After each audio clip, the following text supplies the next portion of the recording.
continuar o nosso estudo de autoconhecimento. Hoje nós vamos nos basear no livro O Ser Consciente, de Joana de Ângeles, falando sobre o homem psicológico maduro. Todos se encontram aí bem maduros psicologicamente, lidando com todas as questões da vida, sabendo administrar, enfrentar ou não. Nós vamos discutir para entender um pouco mais como que é essa maturidade psicológica, em quais áreas do nosso comportamento, da vida social, vai se refletir. Bem, Joana de Ângeles vai dizer que ao atingir a idade adulta, o indivíduo deve estar em condições de viver as suas responsabilidades. Isso quer dizer o quê? O que é esperado do ego é que ele esteja apto a enfrentar os desafios da sua existência. Bem, nós estamos caminhando para isso. E o que se espera de nós mesmos, o que nós esperamos de nós e também dos outros, é que nós façamos isso. Mas é claro que há alguns embaraços, algumas dificuldades que nós titubeamos, que nós temos dificuldades, né? Ora, eu tenho que estar apto para enfrentar as situações. Mas se tiver alguma coisa que eu não consigo, o que eu vou fazer? Eu vou me autoanular, autofustigar, me colocar para baixo? Então, se é esperado dessa maturidade que o indivíduo consiga gerir a sua existência, e isso implica que ele está lúcido, que ele discerne a respeito da sua existência, mas se não consegue, ele se autofustiga, então é uma contradição. Que discernimento é esse? Que lucidez é essa que não se permite errar? Que não consegue lidar com seus limites? Deu para perceber? Então tem alguma coisa aí que não está batendo. Talvez essa lucidez não seja muito grande, né? Porque se ele usa o seu conhecimento para se machucar, para se ferir, alguma coisa está errada. Ou talvez os seus valores são rígidos demais, obsoletos, tem muita censura em torno disso e por isso ele não se permite cometer alguns deslizes. Isso não quer dizer, quero crer que para as pessoas mais lúcidas, que o fato do indivíduo saber isso, ele não vai se permitir ficar errando. Estamos falando aqui quando os erros ou as dificuldades apareçam, né? Só uma pessoa imatura que vai se permitir cometer erros. Bom, eu não sou muito lúcido, eu não sou muito evoluído, então eu erro mesmo. A coisa não é bem assim. Uma pessoa imatura que vai fazer um discurso desse. Muito bem. Então isso é esperado de nós. Agora, olha, talvez você consiga enfrentar algumas coisas que estejam acontecendo na sua vida. Se você tem um pensamento distorcido, se você se anula, se subestima, pode ser que você ache que não tem condições de enfrentar coisas que tem condições, mas porque você acredita que não tem condições, você não enfrenta. Então a situação parece mais difícil do que ela é, porque você não se permite. Pode acontecer algum estado na sua vida que você de repente se sente muito grande. Não, eu vou enfrentar isso, vou virar a mesa, eu vou fazer a coisa acontecer. Às vezes um insight que a pessoa tem, algo que ela ouviu de alguém, uma leitura, um trecho de um livro, faz ela como que se apossar das suas capacidades, dos seus recursos, e ela consegue fazer. Se nós ficarmos possuídos pelos nossos medos, não tenha dúvida que tudo vai ser difícil, assustador. Você já pensou nisso? Você já ficou possesso pelo seu medo, insegurança, dificuldade? É devastador. O indivíduo parece que é o mais fraco do mundo e não vai conseguir fazer nada. O desenvolvimento fisiológico de Joana de Ângeles raramente acompanha o seu correspondente emocional. Então o indivíduo fisiologicamente se desenvolve, vai amadurecendo, emocionalmente nem sempre ele consegue. Então você vai ver uma pessoa no corpo de adulto, mas que se sente uma criança, emocionalmente. Como? Cheio de medos, insegurança. Uma pessoa dominada pelas emoções é uma pessoa imatura, não é? A racionalidade tem que funcionar mais do que esta emotividade, do que as emoções. Por quê? Se o indivíduo é contrariado, se ele é frustrado, ele tem reações emocionais atormentadoras. Para uma pessoa entrar numa depressão não precisa muito, basta ela ser frustrada em alguma coisa, pronto, ela se permite entrar na depressão. Não quero saber de mais nada, desisto de fazer, não adianta, já tentei tudo, e ela entra naquele processo destrutivo.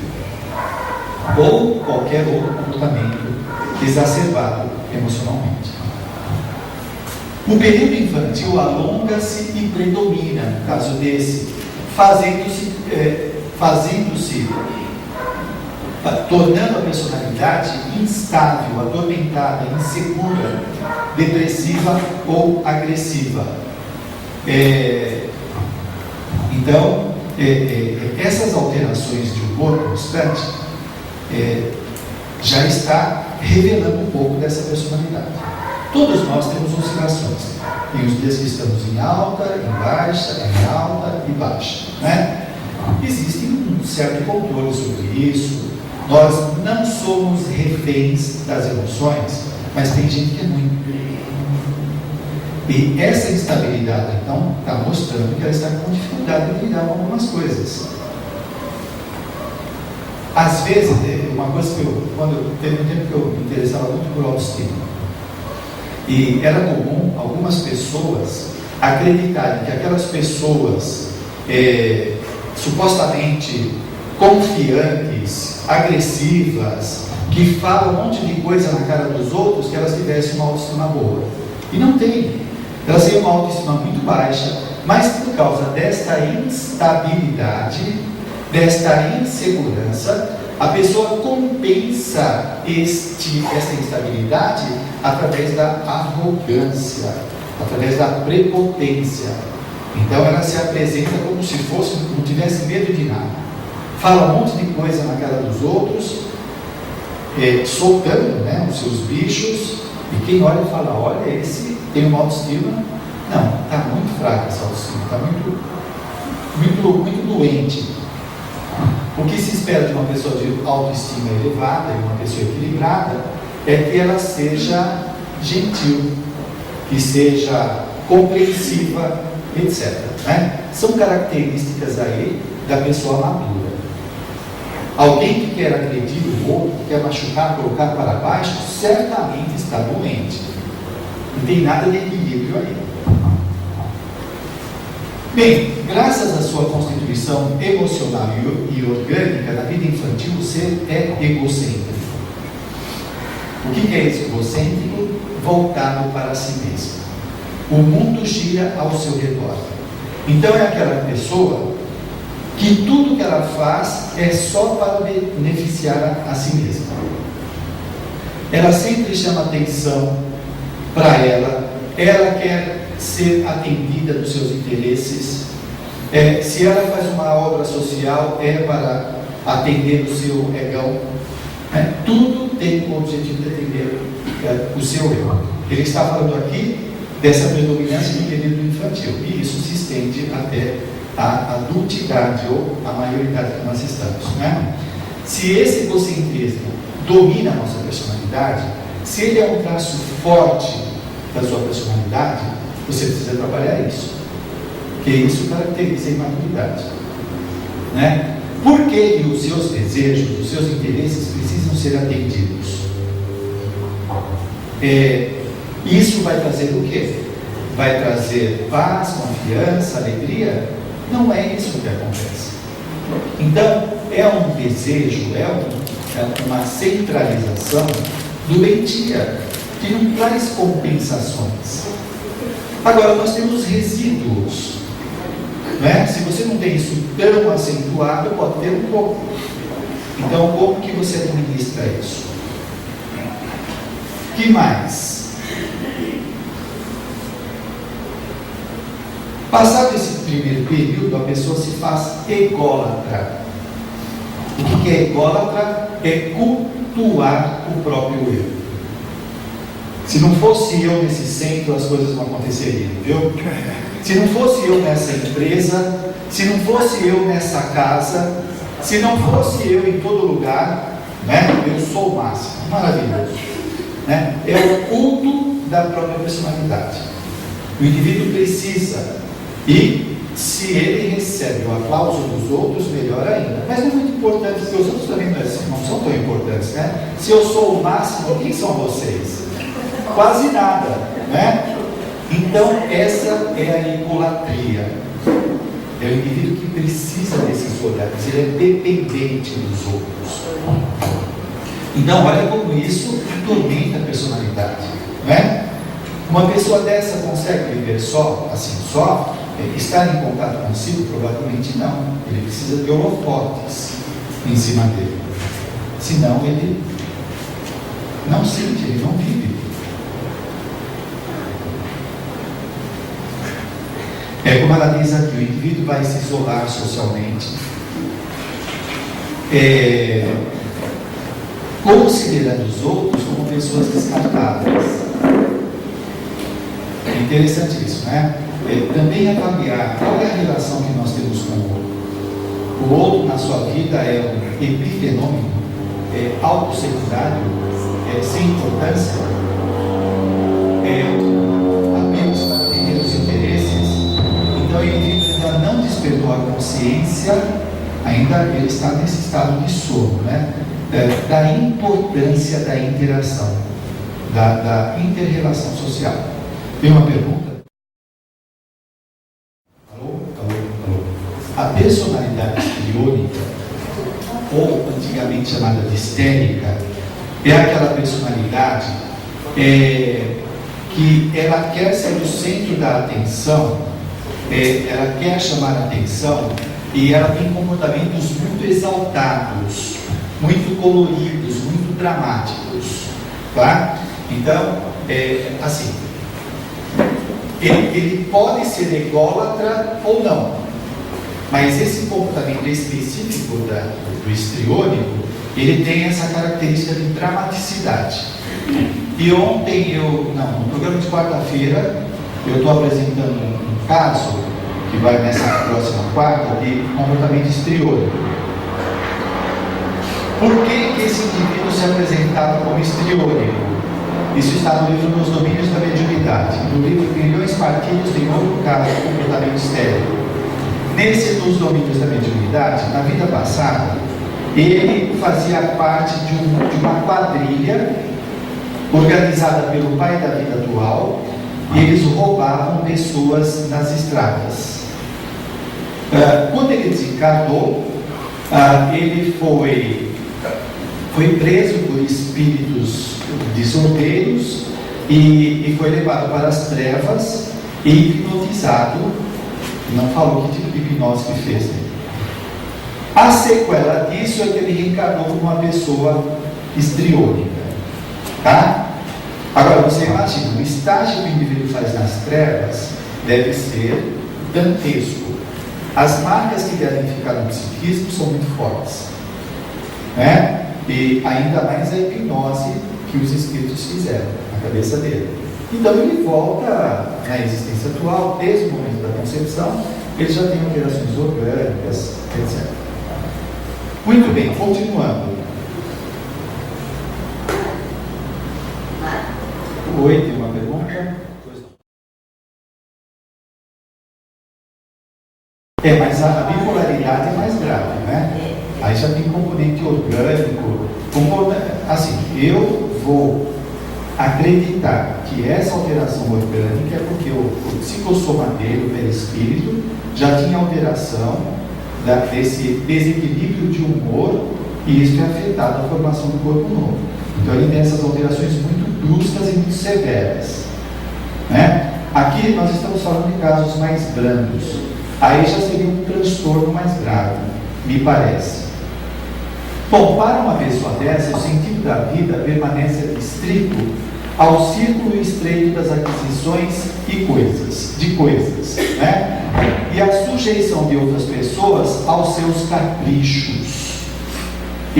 Essa egolatria, egocentrismo, egoísmo. Você veja que está tudo centrado no ego.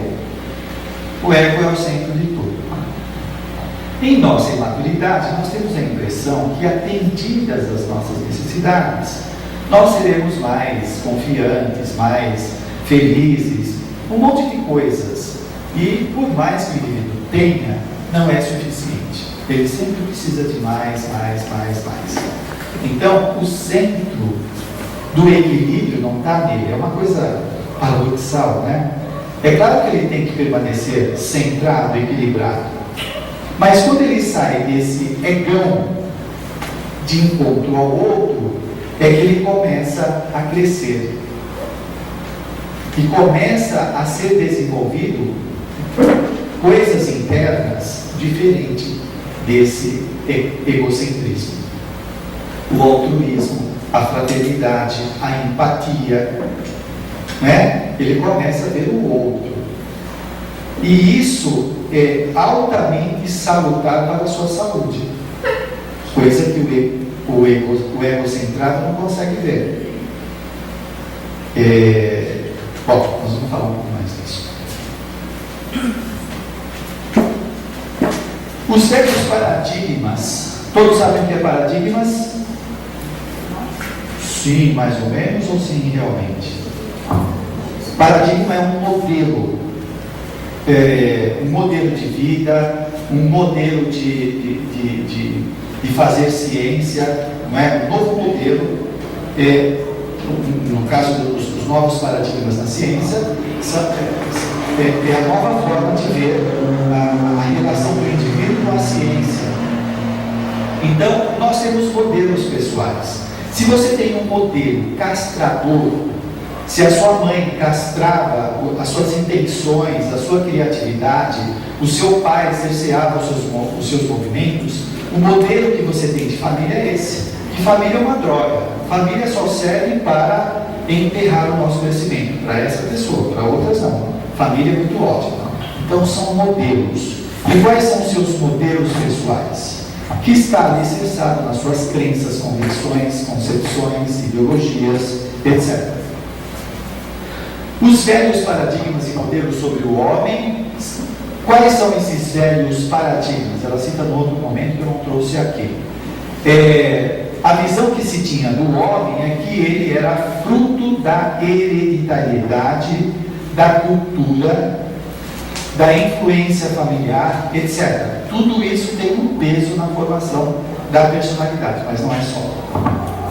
Vai dizer, os velhos paradigmas e modelos sobre o homem cede passo à introdução do conceito do ser ancestral.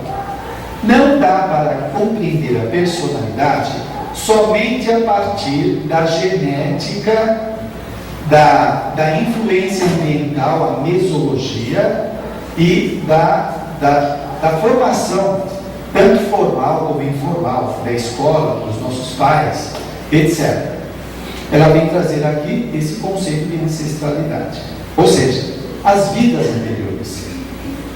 Como toda a historiografia das suas encarnações que se tornam responsáveis pelo desenvolvimento do eu profundo. É aí que a gente entende a personalidade, ok? Essa historiografia anterior, as várias personalidades que nós somos, reflete na formação da personalidade atual.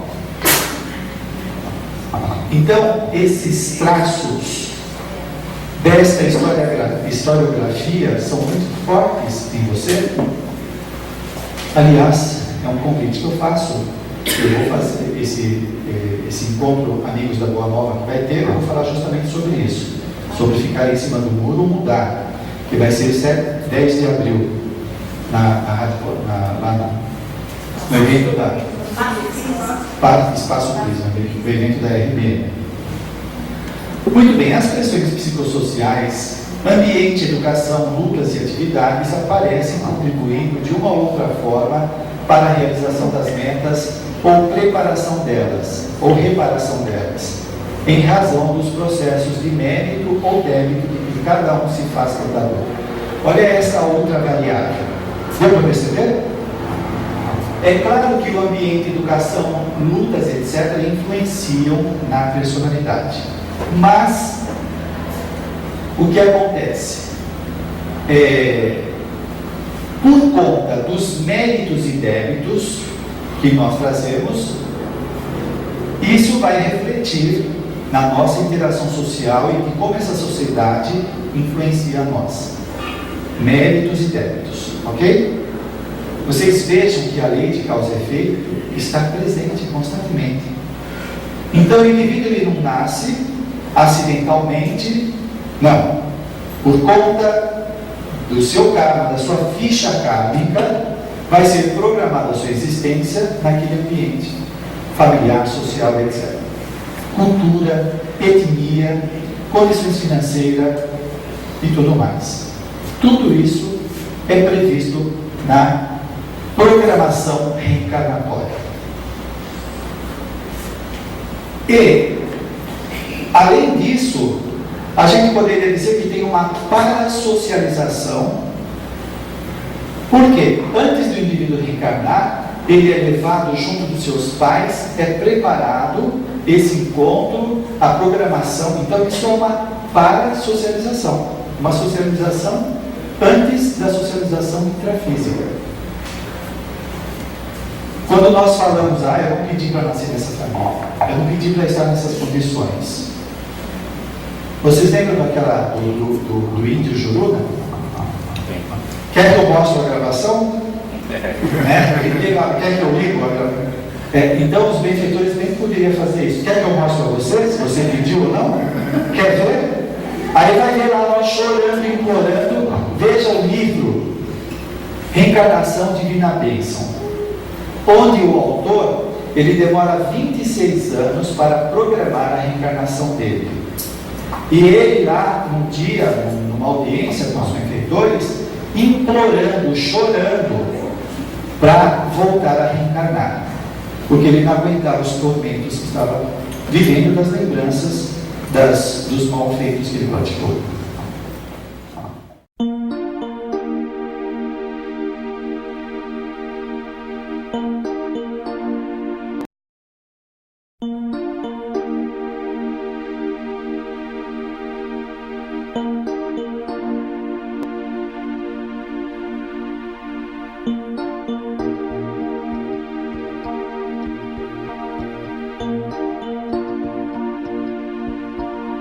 Todos nascem ou renascem nos núcleos familiares e sociais de que necessitam para aprimorar-se e não conforme-se a ceder profissionalmente que merecem.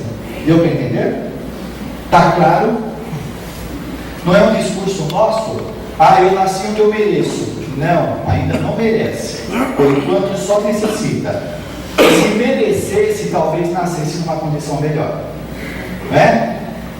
E isso, gente, está agora aqui em nossas mãos, tornar a nossa vida uma coisa gloriosa, nós nos tornarmos merecedores, ter créditos em nossas fichas kármicas, né? Para que nós possamos ter vidas mais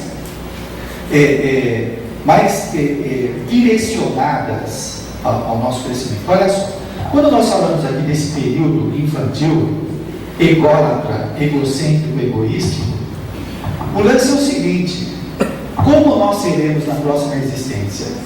Ainda essas crianças ególatras, egocêntricas? Qual a taxa, o índice, a quantidade que tem dentro de você, de mim, de egoísmo ainda? Que vai dominar a formação da próxima personalidade? O quanto cada um de nós estamos trabalhando para mudar esse estado interior, para que nós sejamos crianças mais produtivas na próxima existência, que nós possamos aproveitar mais sem os tormentos emocionais que ela está dizendo aqui. Porque se você estiver carregado de tormento, vai ser uma criança tímida, assustada, pode ter fobia social, não aguenta estar no meio de muita gente, não consegue se enturmar com os amigos. Isso nós trabalhamos agora. É agora que nós temos que arrancar essa coisa de dentro de nós. Pois não?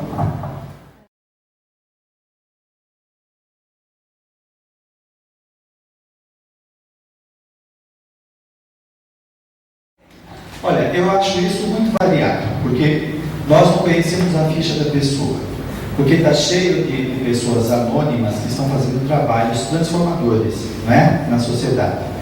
O lance é o seguinte, é a nossa autoconsciência e o que nós podemos fazer. O que eu posso fazer com a minha vida? Porque se eu mudar a minha vida, eu melhoro o meu entorno, entendeu? A minha preocupação é essa, não é uma preocupação egoística, que se dane eles, não. Na medida do possível, nós vamos fazendo o que pode ser feito. Mas enquanto eu não me transformar, como que fica? Esse é o mais urgente. Eu não posso ser mais um peso para a humanidade. Olha, a irmã Veneranda, no livro Nosso Lar, diz que ela está esperando o grupo dela há 1000 anos. 1000 anos. Será que se cada um de nós nos melhorarmos, nós não poderemos acelerar esse processo? Com o nosso grupo familiar, conosco? Será que você se subestima tanto para achar que você não tem que fazer nada, ou não pode fazer, ou é muito pequeno? E o que faz com essa consciência? Nada? O que nós podemos fazer? Aquele marido difícil, aquela esposa difícil, aquele amigo, aquele parente, será que você não tem que fazer assistência para ela ou para ele?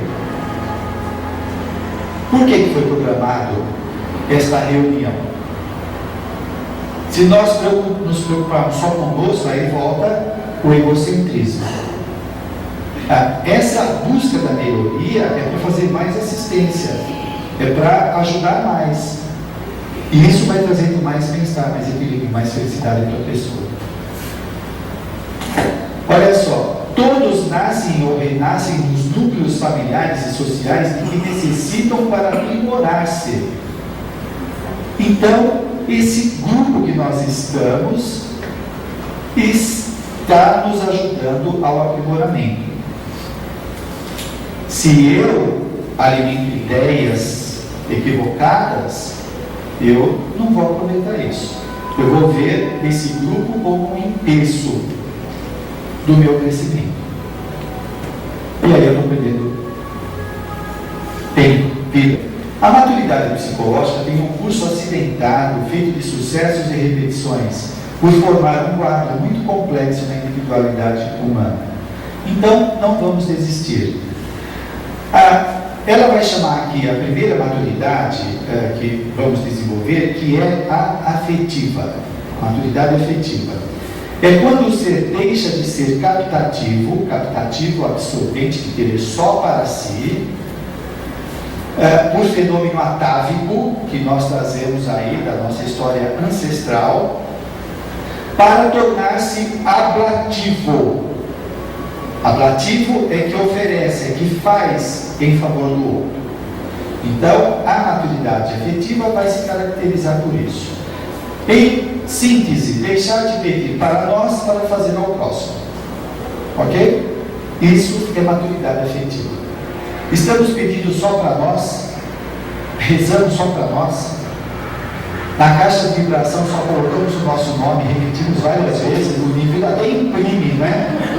200 vezes o mesmo nome, só dele, e o endereço dele. Será que a gente não tem que pensar no outro? Será que, ao fazer o bem para o outro, eu já começo a sair dos meus tormentos? Porque eu estou gerando karma positivo, eu estou gerando créditos na minha ficha? Percebe? Olha, se eu exijo muito para mim, eu gero débitos na minha ficha.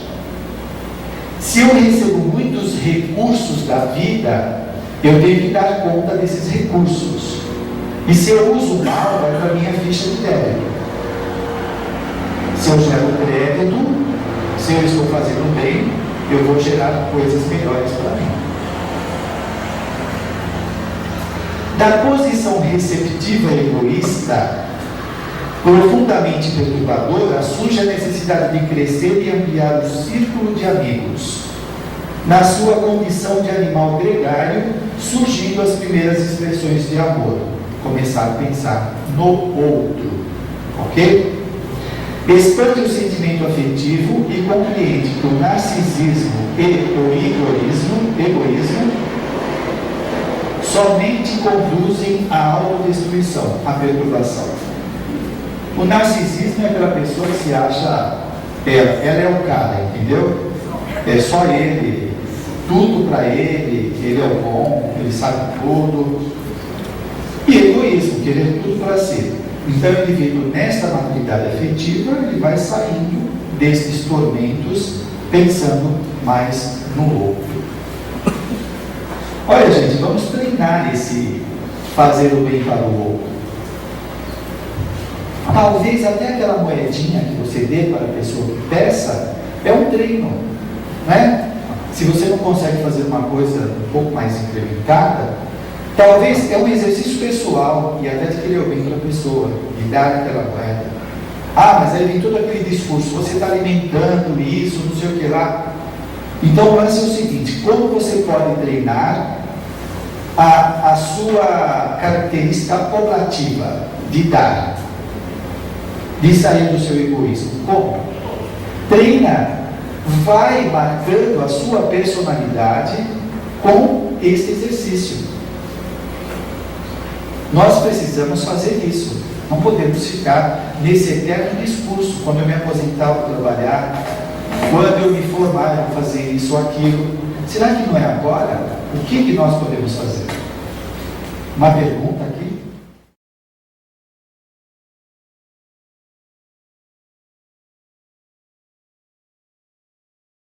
Olha, na primeira parte da sua pergunta, eu deixo uma pergunta bem materialista, onde nós somos o resultado dos acidentes sociais. E não é bem assim. Como nós falamos anteriormente, existe uma programação reencarnatória. Então, essa pessoa programou a sua existência naquela condição.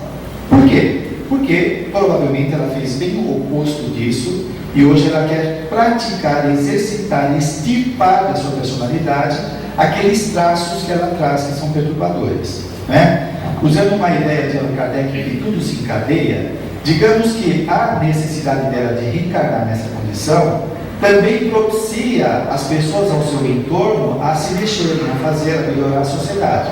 Tudo está encadeado, né?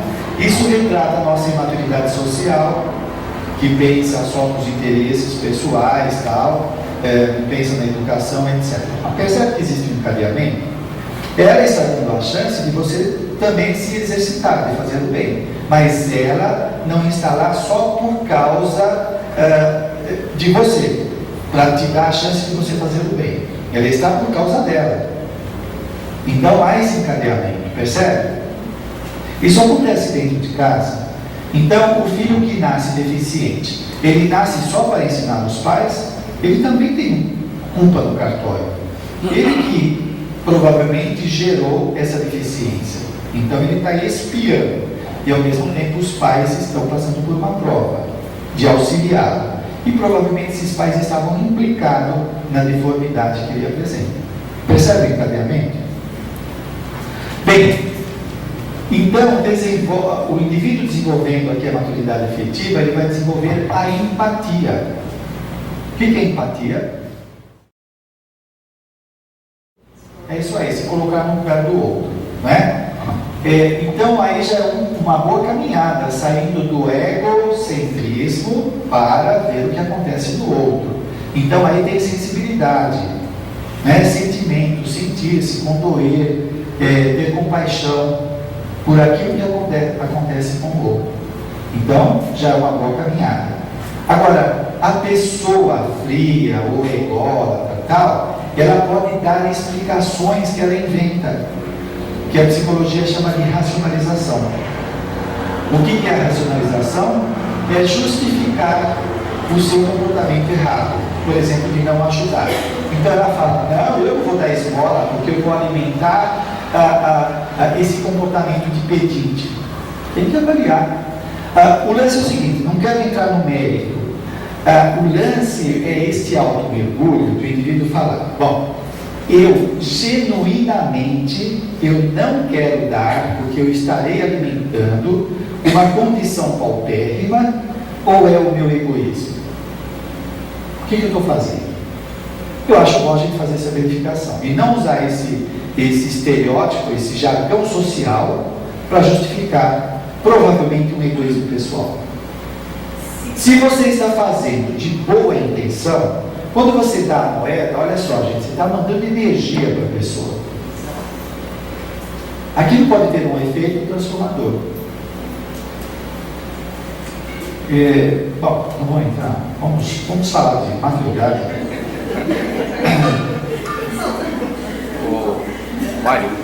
Olha só, o indivíduo vai trabalhar pelo ouvido, não é pelo ouvido não, estão ouvindo bem?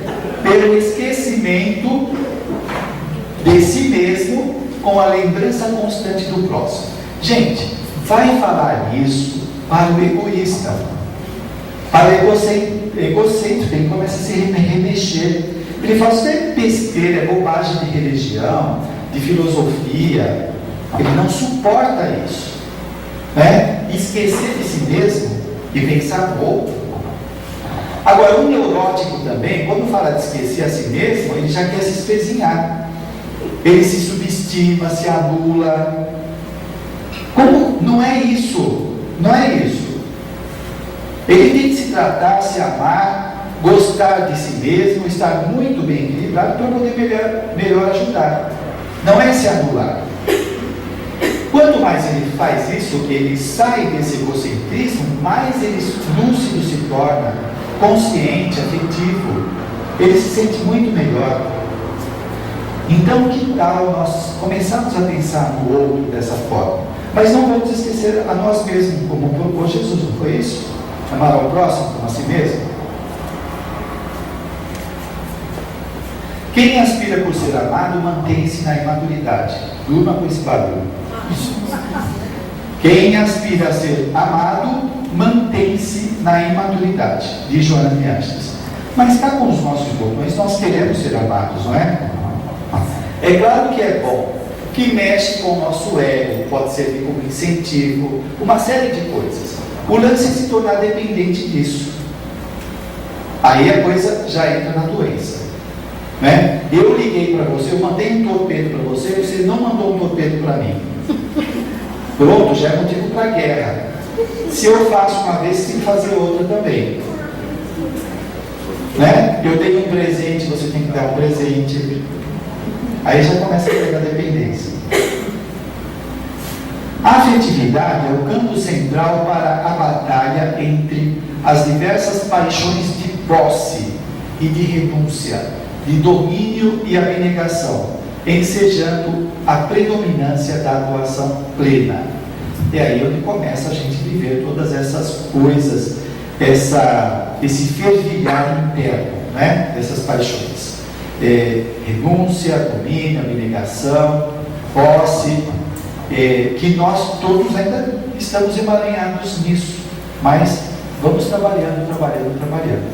Vamos nos desembaraçando. E, pelo que diz aqui, o que melhor ajuda a sair desse embaraço é fazer o bem. Porque está emaranhado nisso, a gente se perde, parece que precisa, se prescindir disso, vai ficar doente, vai faltar, eu vou sofrer. É uma coisa louca, que não tem saída. E quando o indivíduo vai se desembaraçando, ele vê que isso é tudo supérfluo, perfumaria, não é tão importante. É um paradoxo, porque a nossa formação foi outra, né? Nós aprendemos a pensar em nós, e de uma forma doentia, porque aí vem a religião. A religião me fala, você não pode pensar em você, porque isso é egoísmo, é pecado. Se você pensar, você vai ser punido. Então está lá no nosso inconsciente. Aí vem a psicologia, fala que você tem que se amar, tem que se respeitar. E Jesus também, né? Amar o próximo como a si mesmo. Aí fica essa bagunça. O que eu faço? Eu me amo ou não me amo? Gosto de mim ou não? E a pessoa fica perdida. Bom, espero que esteja claro, né? Aí, a segunda etapa é a maturidade mental, que compreende, na maturidade mental, o indivíduo compreende que a vida é rica de significados e o seu sentido é a imortalidade. Essa maturidade mental vai permitir o indivíduo alcançar esses conhecimentos, né? A vida está cheia de significados, tem sentido. Não é uma coisa solta, casual, caótica. E o seu sentido é a imortalidade. Isso é muito libertador. Saber que agora é transitório e nós estamos caminhando para algo maior. E mesmo nessa transitoriedade, nós somos esses seres imortais. Nós não somos daqui, estamos aqui. Bom, com essa identificação, alteram-se os interesses. Essa identificação da vida com significado, as coisas têm finalidades, nós somos imortais, então os interesses se alteram. Aí a gente já começa a sair desse interesse colocado pela lavagem cerebral da mídia em nossas cabeças, ou quem sabe por aquilo que os nossos pais nos passaram, que era o que eles sabiam, que pode ser atormentadores ou libertadores, seja lá o que for. Essa maturidade mental tem que fazer uma limpeza aqui. Não tem um dia da limpeza, pegar o guarda-roupa, jogar um monte de coisa fora, tal. Tem que pegar um monte de coisa e ir jogando fora. Deixar as boas.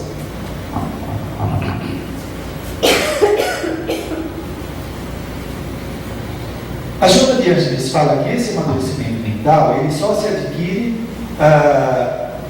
pela emoção e pelo conhecimento que discerne os valores constitutivos da vida. Quando o indivíduo adquire o equilíbrio dessa emoção, né, e quando ele discerne os valores constitutivos da vida, os valores, as finalidades, os motivos da vida, discernir, avaliar, tudo isso. Veja, talvez seja algo que nós não fazemos muito, esse discernimento. Porque nós carregamos muitos lixos internos e não jogamos fora, discernir. Espera, isso não serve. Isso foi minha avó que falou. Isso daqui é do tempo dela, não precisa mais. Tem uma coisa que a minha avó falou que é legal, isso eu quero. E vamos fazer essa limpeza. Somente após lograr o amadurecimento afetivo consegue o mental, por encontrar-se livre dos constrangimentos e das pseudo-necessidades emocionais. Olha isso que legal. Pseudo-necessidades emocionais. O indivíduo coloca na cabeça que ele precisa, e se não tiver as coisas, ele sofre por isso. Não porque não tem, mas porque colocou na cabeça que tem que ter. Não é? E também vamos pensar aqui nos tormentos emocionais. Os tormentos, os medos, a agressividade, ódio, mágoa, tudo isso. Como que a mente vai estar, digamos, uma luz bem clara, se tem essas perturbações da emoção que vai atrapalhar essa luz, esse luzir, esse reflexo, não é? Esses tormentos internos. Ou seja, como que nós conseguimos enxergar as coisas de forma legal se esses tormentos ficam rondando a personalidade? Se eu estou com medo extremo, como que eu vou ver as coisas claramente? Se eu estou carregado de mágoa, como que eu vou aprender com aquele parente difícil? A hora que eu vejo ele, eu já começo a tremer. As minhas vibrações já vão fulminá-lo. Percebe? Então, que assistência que eu estou fazendo? Eu estarei me vinculando mais ainda a ela. Isso daí vai para a minha fichinha.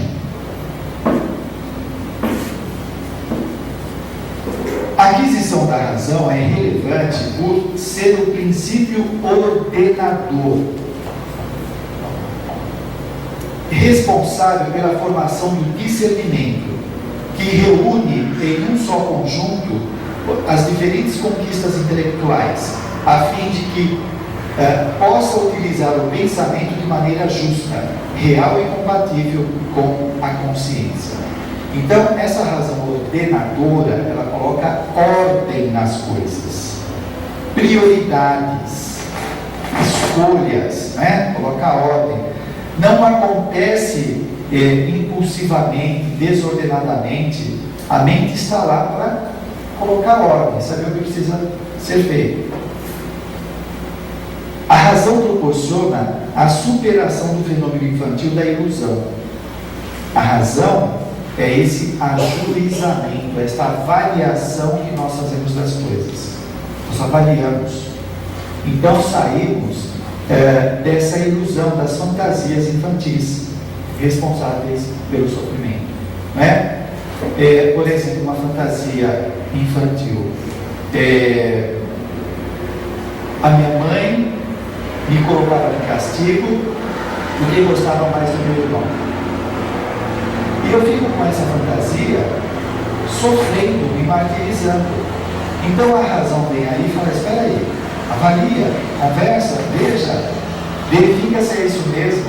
Ou essa visão reencarnacionista faz o indivíduo também sair da vitimização. Então, por que eu nasci naquela família inamistosa? Então foi por algum motivo que eu trago no passado, então eu não tenho que me fazer de vítima. Eu estou resgatando meus débitos, eu estou reparando algumas coisas, ou eu tenho que aprender alguma coisa, não é, a superar essas restrições. Então a razão vai sair, o indivíduo sair dessas fantasias. E olha, tem casos, livros de psicologia que contam muitos casos que as pessoas guardam, os adultos hoje, lembranças da infância, de que elas sofreram algumas coisas que não sofreram, são fantasias. Ela imagina, por exemplo, que foi violentada e não foi. Ela ouviu alguém que foi, ou alguém da família, ou na televisão, no rádio, e ela coloca aquilo na cabeça, ela acha que foi e não foi, e sofre por isso. A pessoa coloca na cabeça que ela não foi amada, e foi super amada, mas a mãe não tinha tempo, mas ela guardou a imagem de abandonada, de exclusa, e é uma fantasia dela.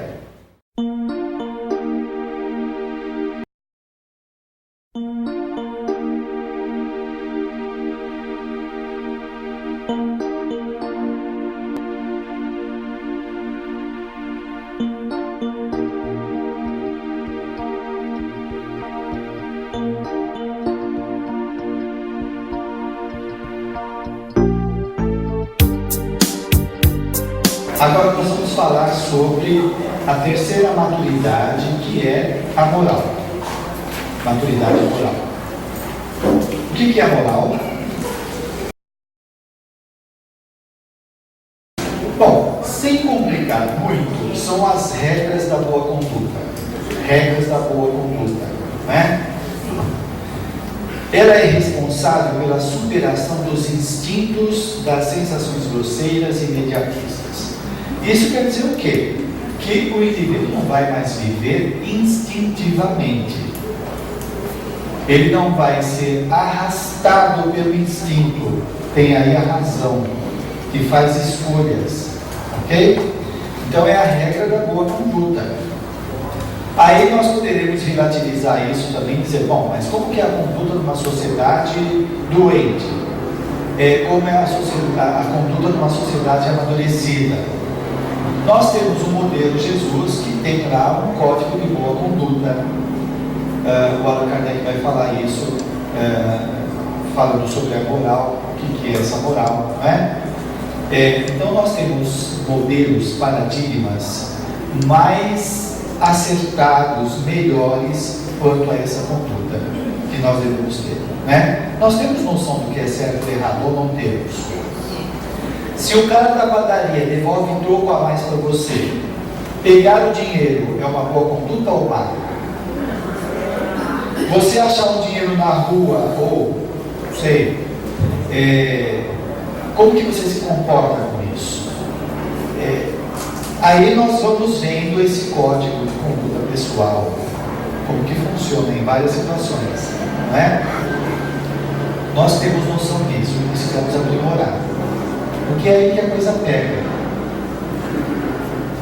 Se eu vou me autocorrompendo, eu vou sempre dando um jeito de atender os meus interesses egoísticos. Quantas autocorrupções nós fazemos? Né? Ah, mas não tem ninguém vendo, qual o problema? Ah, só isso não vai ter importância, ou só aquilo. Autocorrupção. Ninguém precisa saber. Eu sei. Não é o outro que vai me fazer evoluir.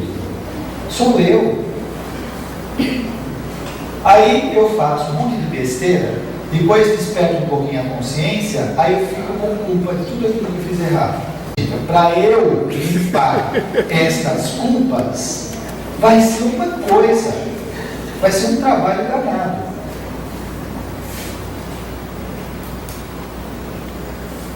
Bom, a escala dos valores rompe os limites das conveniências restritivas e interesseiras. Conveniências só para mim, estou pensando em mim mesmo, né?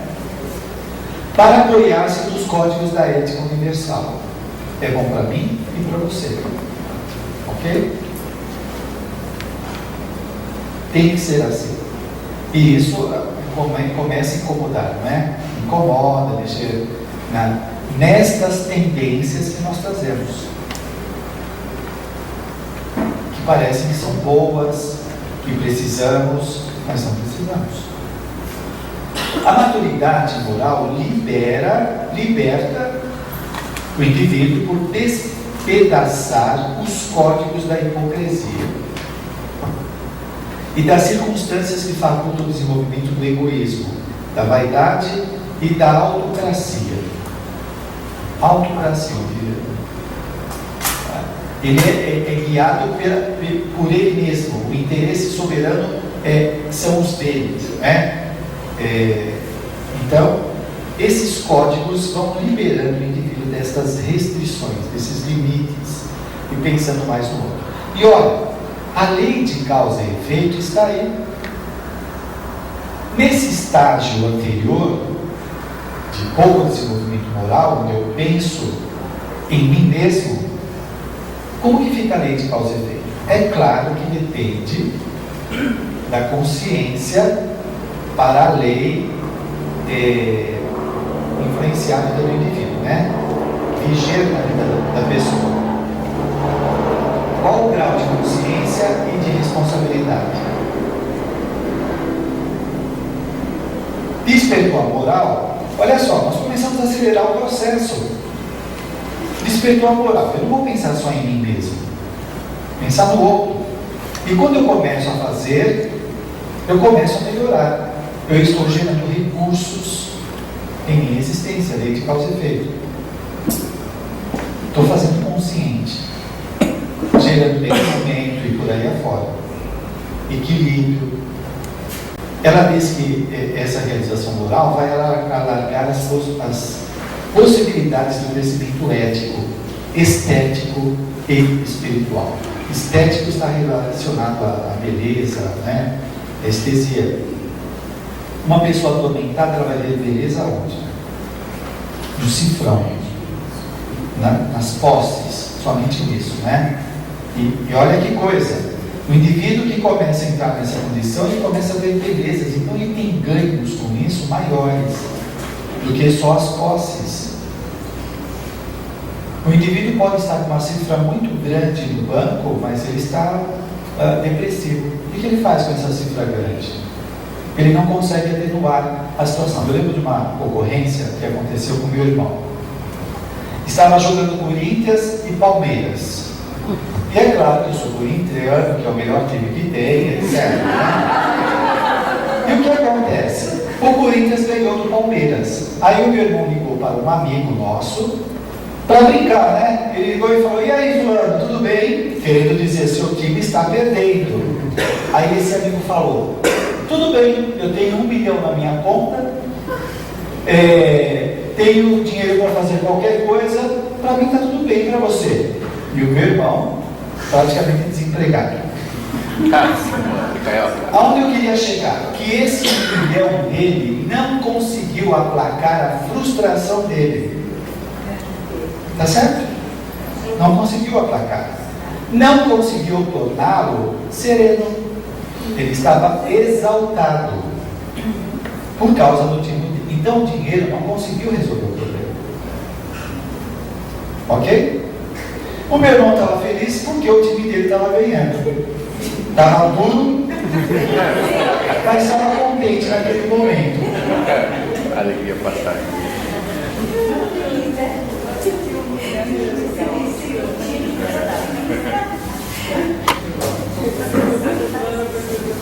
Bem, dois sensos morais surgem no contexto da maturação, que é o convencional, a moralidade convencional, que é o aceito, o oportunista e às vezes amoral ou imoral, né? A moral é sem moral e imoral é a péssima moral. Porque é imposto pelas conveniências de cada época, civilização e cultura que nós estamos falando. Ok? E o verdadeiro, que supera os limites ocasionais e sobrepaira legítimo em todas as épocas. Qual aquele estatuído no Decálogo e o Sermão da Montanha. Alguém tem dúvida quanto a esta proposta moral? Então, qual é a nossa? Por qual somos guiados? Bem, depois vem a maturidade social.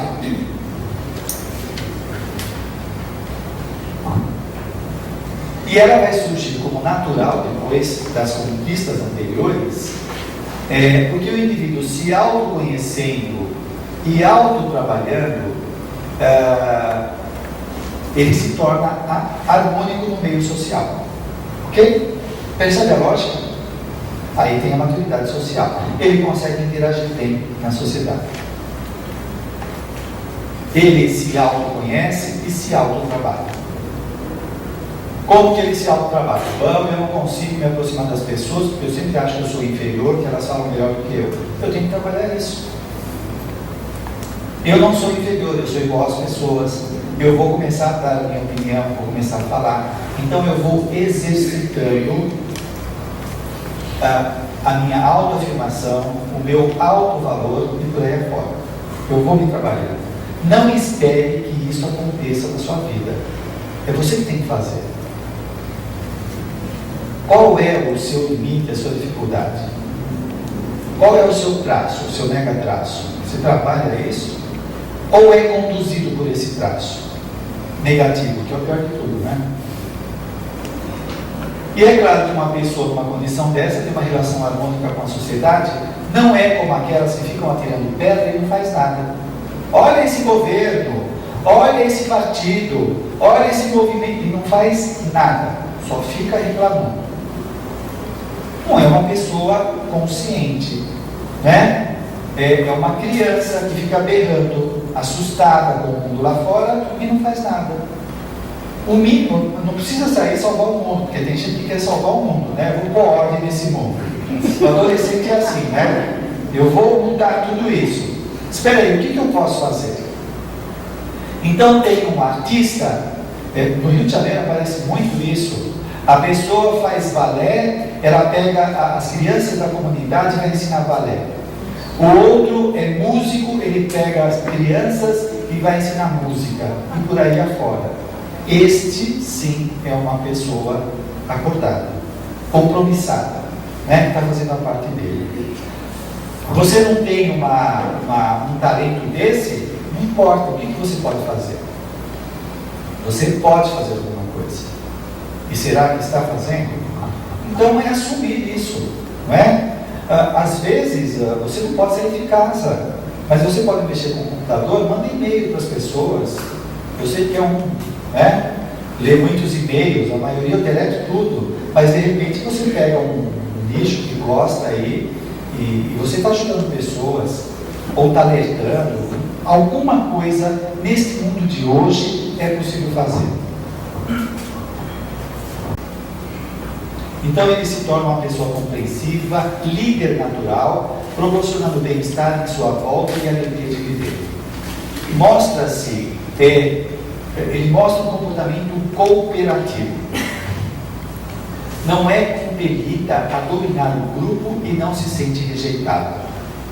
Aí já entra nos conflitos, né? O indivíduo vai trabalhar no grupo e aí qual é a reclamação? Ninguém ouve o que eu falo. As pessoas só estão pensando nela. Então já tem aí essa maturidade ainda não está legal. Precisa ser avaliada, ajustada. Será que é o grupo ou é você? Aí vem o discernimento. Espera aí, deixa eu avaliar.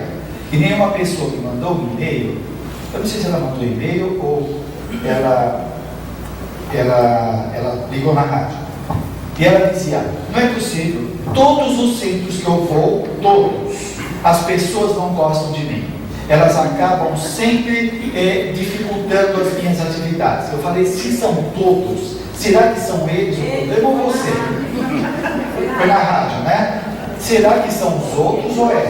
É muita coisa, né, gente? Então a pessoa não discerne, fala, espera aí, cara. O de ontem foi uma outra coisa. Eu estou falando mais antigo. Ontem eu lembro que a pessoa falou que ela estava tendo problema no centro espírita e ela reconheceu que ela era mandona. Eu falei, mas será que você não tem que mudar esse comportamento? Será que isso não torna a relação inamistosa? Né? Então, às vezes a pessoa quer colocar a sua ideia, fazer os outros engolir e não pensa no mais importante, que é ser amistosa com as pessoas. A propósito talvez não seja tão importante, mas a convivência.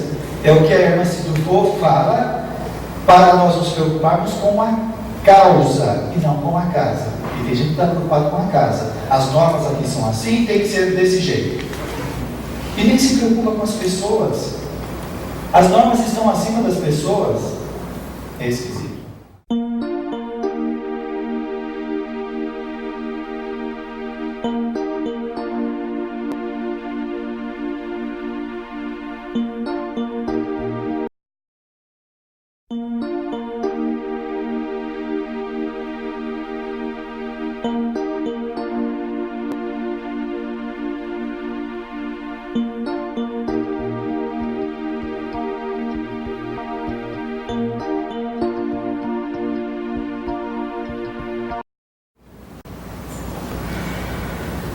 Havendo-se libertado das pressões do seu grupo social, goza de suficiente independência na escolha de opiniões, interesses, traje, objetos vitais, etc.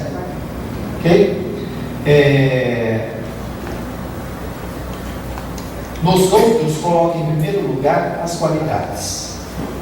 Veja as qualidades dos outros.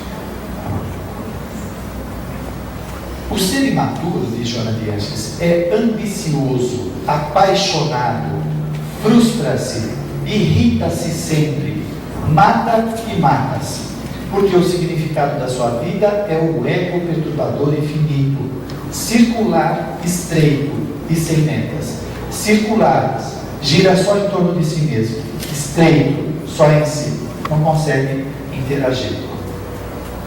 Bom, Joana de Ângeles faz a proposta destes 4 estados de maturidade e tem um outro autor que ele propõe mais 2, que é a maturidade profissional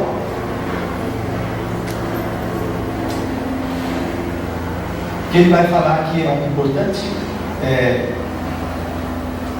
aspecto da maturidade social também, né? O indivíduo faz escolha da profissão em harmonia com as suas aptidões e interesses. Isso é legal, não é? Acredita na importância e dignidade da profissão escolhida. Não é diferente daquela que briga com a profissão desde a hora que acorda. Briga com a profissão, chega lá no trabalho, briga com todo mundo, é azedo com as pessoas. Então, é uma pessoa imatura profissionalmente. Ela está agregando o quê? Não está agregando. Agora, por que será que ela está nessa profissão? Foi escolha, é prova, falta de escolha.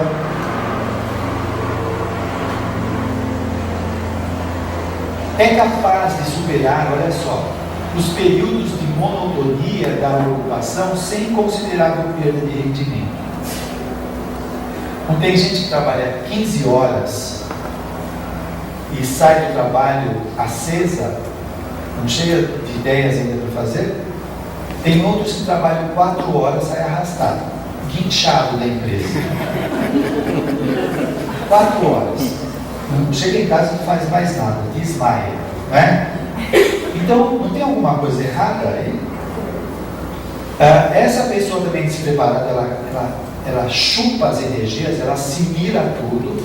Olha só, se você está brigando no seu ambiente de trabalho, não tenha dúvida que você vai ser um mata-borrão. Você vai assimilar toda a energia doentia do ambiente. O seu estado mental está receptivo. Aí vai ficar mal mesmo.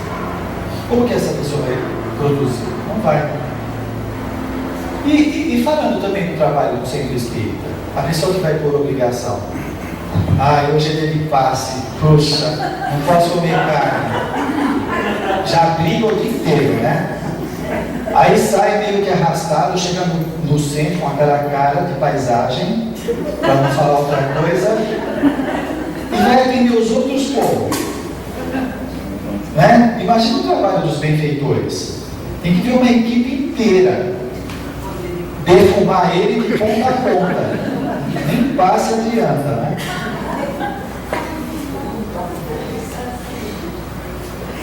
Muito bem, a maturidade psicológica. O termo maturidade psicológica é geralmente usado em 2 sentidos, como referência ao comportamento adequado a certa idade.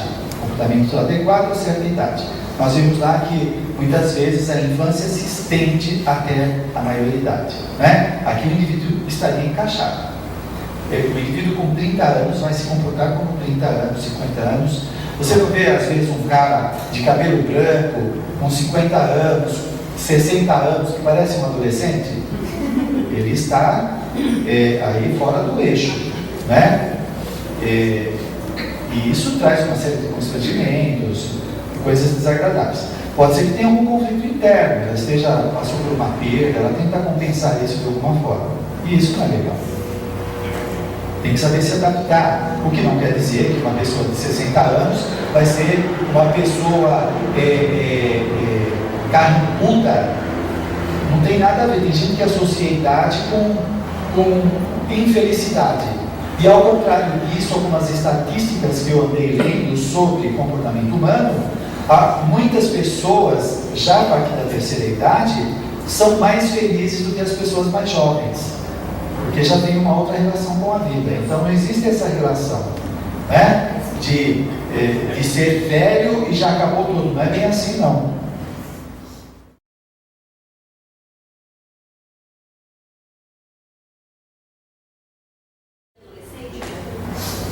É inadequado, né?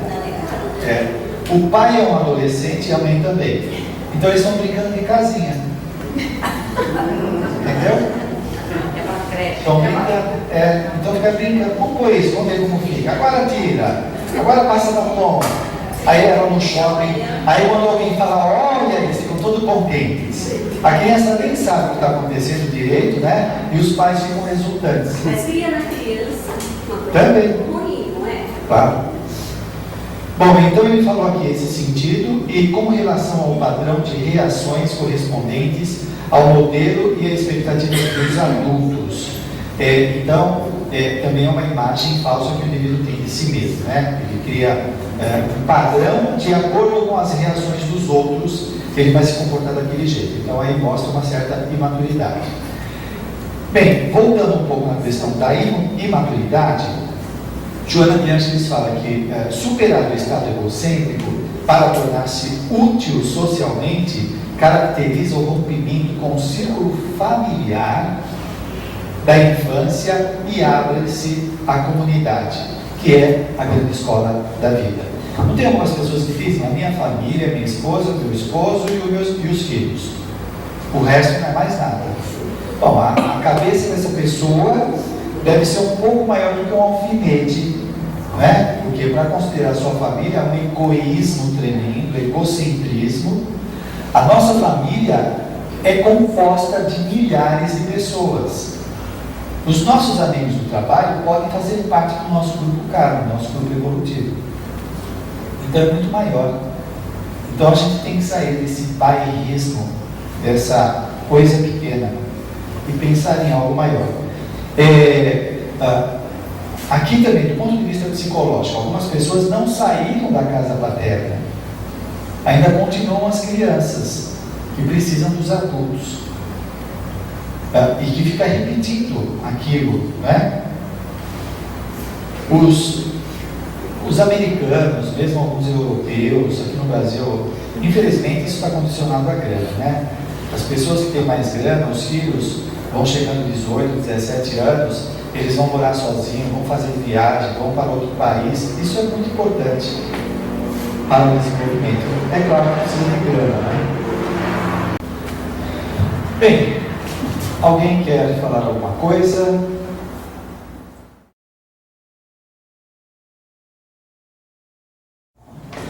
Olha, eu quero crer que quanto mais lúcido nós nos tornarmos, menos erros nós vamos cometendo. E eles vão ficando cada vez mais intoleráveis. Mas não é essa intolerância neurótica, né? Porque é uma lucidez, o indivíduo já tem consciência daquilo que ele vai repetir. Então ele vai tendo comportamentos mais acertados, é ponderado aí o discernimento e não a impulsividade. E a moral aí, quando o indivíduo desenvolve, cada vez mais ele vai pensando no outro, em si mesmo, no outro, né? Comportamento mais acertados, fazendo o bem para o próximo e para si mesmo. Mais alguém?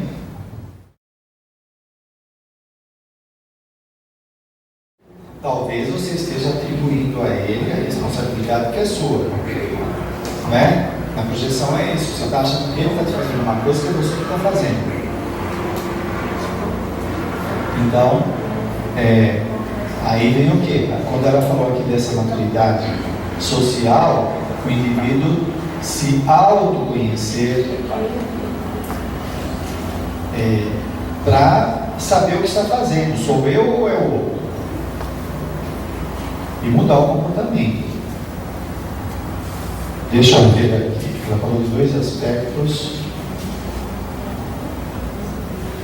O autotrabalhando-se, autoconhecendo-se e autotrabalhando-se. Ok? Mais alguém?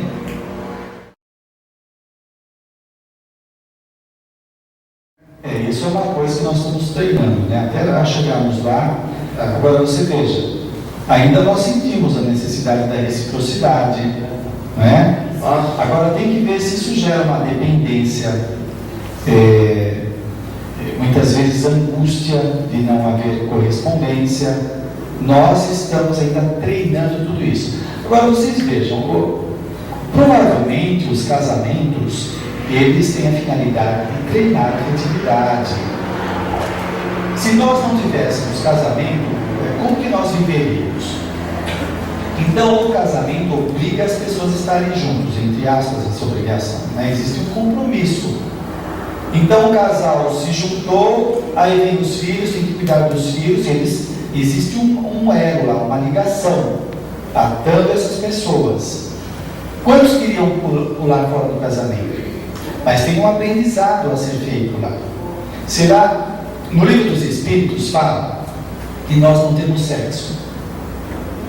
O espírito, ok? Isso quer dizer o quê? Que na vida espiritual não tem sexo. O gênero é uma condição humana. Na espiritualidade não tem gênero, masculino e feminino. Tem os condicionamentos. O indivíduo desencarna e chega lá com um corpo de homem e mulher. Mas não tem essa necessidade sexual. Isso é uma coisa orgânica, humana.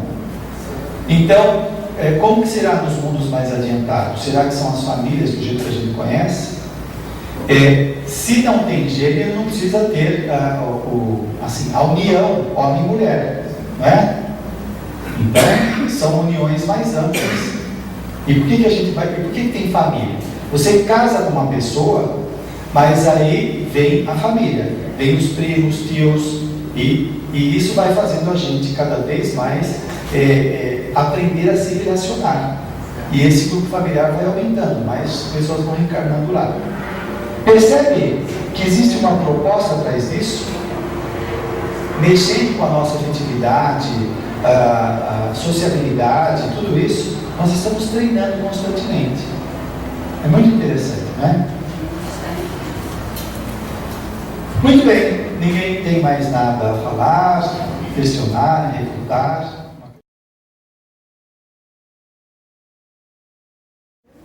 Olha, aí a gente não sabe muito, porque assim, entra a subjetividade da pessoa.